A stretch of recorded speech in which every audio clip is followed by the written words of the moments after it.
This is the Lone Crater YouTube. We hope this video helps. In this video, I will explain how to draw a Porsche 911. We'll start by laying down the fundamental proportions. Think of the car as a sleek, low rectangle.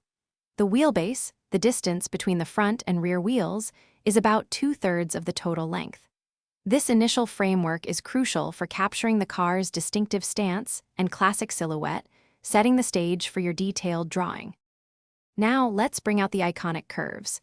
Gently refine the main body lines, ensuring they flow smoothly from front to back. The wheel arches are a key visual element. They should appear strong and slightly flared, hugging the wheels. Connect these arches with a subtle line along the lower body.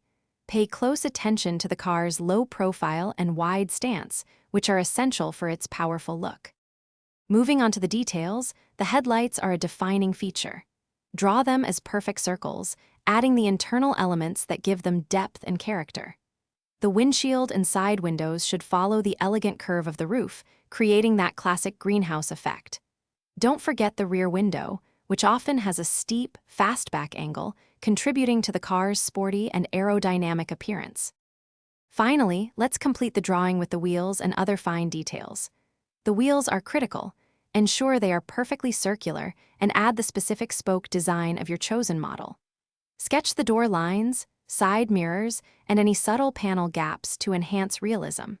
A bit of shading will give your Porsche 911 drawing a three-dimensional quality, making it truly pop off the page with impressive detail.